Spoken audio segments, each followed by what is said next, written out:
This is lesson 1, how to store Bitcoin securely. In this lesson, we'll be going over the crucial element of storing your Bitcoin in a safe manner and protecting it from very smart hackers. Let's begin.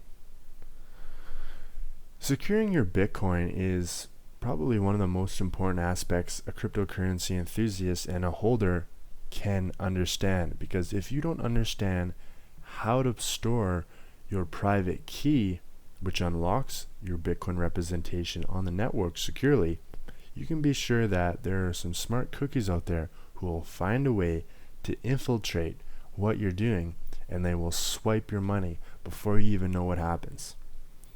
Now, as we were discussing, each Bitcoin wallet carries with it a private key and a symmetrical public key. And the private key is the thing you want to protect above anything. Your private key is your representation on the Bitcoin network, and whoever holds it controls the money. Now, you never want to share your Bitcoin private key with another party unless you fully trust it. There are many options for holding your private key, including web wallets, hardware wallets, and many more. A web wallet is a situation where your private key is on a web server.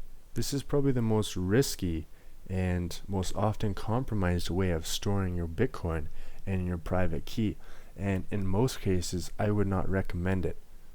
A hardware wallet is a more specialized application where the private key is on a hardware device itself. And if you look at the picture at the bottom, this device is a Trezor Bitcoin hardware wallet, and on that device is stored your private key. And this is something many Bitcoin enthusiasts are moving towards, as it is much safer than storing your private key on a web server and a web wallet. In the situation of a desktop and a mobile wallet, this can differentiate between a web wallet and a hardware wallet, but oftentimes the private key is on the device itself, which may or may not be connected to the internet. When we're storing our private key, there's the concept of cold storage versus hot storage. And hot storage would describe storing your private key on a device which is connected to the internet, while cold wallets are on a device not connected to the internet. In almost every situation, it's a better choice to keep your money on a device which is not connected to the internet and in cold storage. This is because if your private key is on a device not connected to the internet, there is essentially no bridge or a very small attack surface. A hacker can potentially reach your private key and compromise your money. Highly recommend to keep your private key in cold storage, and also divide your funds among multiple wallets. Do not consolidate 100% of your Bitcoin holdings in one wallet or one address. In situations where using hot storage is viable is when you're quite sure that you're about to spend your money, whether it be keeping it on your phone or keeping it on your computer. Keeping your money in hot storage is recommended to keep only small amounts and amounts which you intend to soon spend. Now, one of the forms of backing up our wallets is known as a paper wallet, and paper wallets are used to store your private key in the physical world. Something you need to be careful of, but usually highly recommended. If you ever lose your private key, say you reformat your hard drive or you erase some data on your computer, if you haven't written down your private key or recorded it somewhere, that access to your Bitcoin on the Bitcoin network is gone, and there's essentially no going back.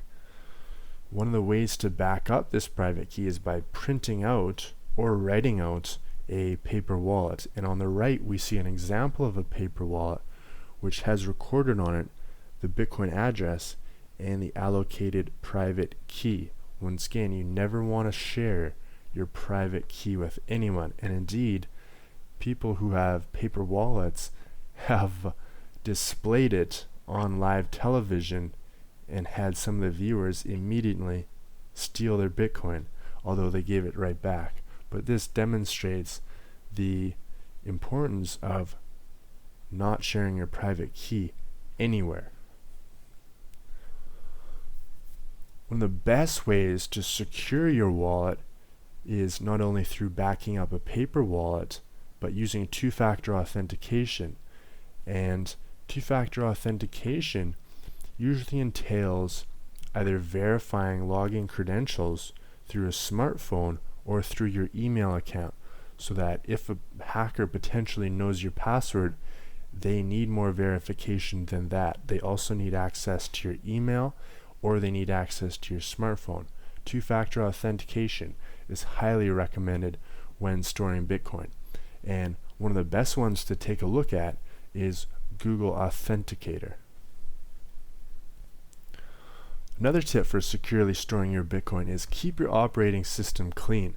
This is essentially how hackers get into your system and infiltrate your data, is downloading email attachments from people you don't know. And trust me, there are people who make emails look absolutely legitimate, and once that file or once that program is downloaded on your computer, somebody can infiltrate your Bitcoin wallet extremely quickly.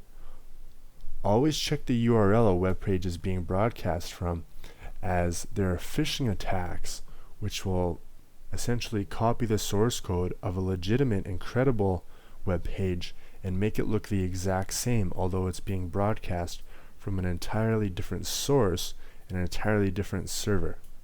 Don't trust anything from an untrusted source, and always be slightly paranoid of email attachments. Hackers are definitely smart. You need to be just as smart or smarter. This brings us to the conclusion of our lesson today, and in our lesson, go ahead and make a Bitcoin paper wallet. One of the best ways to do this is by using bitaddress.org, where you can generate on the spot a new Bitcoin wallet and private key, and then print it out. That's all for today. We'll see you in the next lesson.